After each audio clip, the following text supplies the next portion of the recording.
ఏకలవ్యుడిని ద్రోణుడు శిష్యుడిగా అంగీకరించకపోవటానికి అనేక వివరణలు అయితే ఉన్నాయి. అవి కాకుండా ఇంకా ఏదైనా కారణం ఉందంటారా? అనేకం ఉంటాయి. అసలు సాహిత్యం అంటేనే ఆలోచనతో ముడిపడి ఉండేది అని అర్థం. ఏవైనా ఒక ఆలోచన, ఒక ప్రస్తావన ఒకరి ముందు ఉంచినప్పుడు ఆ ప్రస్తావనకు, ఆ ఆలోచనకు పలు అర్థాలను సాహిత్యం అందిస్తుంది. సహితస్య హితం అవుతుంది.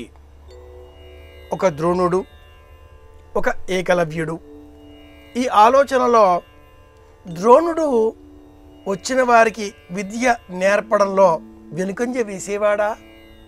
అలా కాదే, తనను సంహరించడానికే అన్న కారణంతో పుట్టిన దృష్టద్యుమ్నుడికి సైతం విద్యాభ్యాసం ఇచ్చాడు. అలాగే కర్ణుడికి సైతం విద్యాభ్యాసం ఆరంభం చేశాడు. అసహనంతో కర్ణుడు వెళ్ళిపోయాడు కనుక ఇంకేవైనా కారణాల చేత అర్జునుడే గొప్పగా ఉండాలి అంటూ ఇతరులకు ద్రోణుడు విద్య నేర్పలేదు అనే ఆలోచనలో, వాదనలో అంత అర్థం లేదు. తనను చంపడానికే పుట్టిన దృష్టద్యుమ్నుడికి కానీ, అహంకారి అయిన కర్ణుడికి కానీ, తన కుమారుడైన దురహంకారి అయిన అశ్వత్థామకు కానీ, సమస్త పాండవులకు, కౌరవులకు అందరికీ విద్యాభ్యాసం ఆ ద్రోణాచార్యుడు ఒకే విధంగా చేశాడు. కానీ ఉపనయనాధికారం లేని కారణం చేత ఈ విద్య, అస్త్ర విద్య, మరీ ప్రత్యేకంగా ధనుస్సుతో కూడుకున్నటువంటి ఈ ధనుర్విద్య వేద విద్య.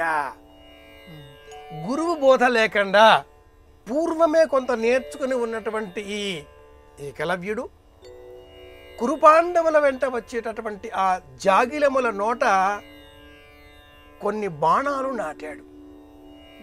ఇదంతా కూడా ద్రోణుడు ఏకలవ్యుడిని బొటనవేలు అంగుష్ఠాన్ని గురుదక్షిణగా స్వీకరించకంటే పూర్వం వచ్చిన ఆ జాగిలము నోట హింసించే విధంగా పై అంగుటిలో 7 బాణాలు, దిగువ అంగిటిలో 7 బాణాలు శరంతో నాటి ప్రాణం తీయకుండా ఒక జీవిని ఇంత కిరాతకంగా హింసించేటటువంటి స్వభావం గల ఇతడు ఈ విద్యలో ఇంకా నైపుణ్యాన్ని సాధించినట్లయితే అది భగవంతుడి శక్తికి, భగవంతుడి ప్రస్తావనలకు వ్యతిరేకంగా అవుతుంది. శిశుపాలుడు, జరాసంధుడు ఇటువంటి కృష్ణ వ్యతిరేకులకు చెందినటువంటి వర్గానికి చెందిన వ్యక్తి ఇతడు. ఈ ఏకలవ్యుడి తండ్రి హిరణ్యధనువుడు జరాసంధుడి వద్ద సైన్యంలో పనిచేసేటటువంటి వ్యక్తి. ఇటువంటి అనేక బాహ్య కారణాల చేత కూడా ద్రోణుడు ఏకలవ్యుడి వద్ద ఆ బొటనవేలును గురుదక్షిణగా స్వీకరించాడు. గురువు బోధ లేనటువంటి విద్య దీక్షగా ఉన్నప్పటికీ లక్ష్యశుద్ధి లేని విద్యగా మారుతుంది. ఈ కారణం చేత కూడా ద్రోణుడు ఏకలవ్యుడిని గురుదక్షిణగా బొటనవేలు ఇమ్మని అడిగాడు. ఇక్కడ కుల, మత, వర్గ, వర్ణ విచక్షణ లేదు. తనను చంపడానికే ఆ కారణంగానే పుట్టిన దృష్టద్యుమ్నుడికి కూడా ద్రోణుడు ఏ రకమైనటువంటి కోపం లేకుండా విద్య నేర్పించాడు కదా. అక్కడ మనం ద్రోణుడిని, అతడి ఆలోచనను సమర్థించవలసిన అవసరం ఏర్పడుతుంది. ఇది ఇందులో ఉండే అంతరం.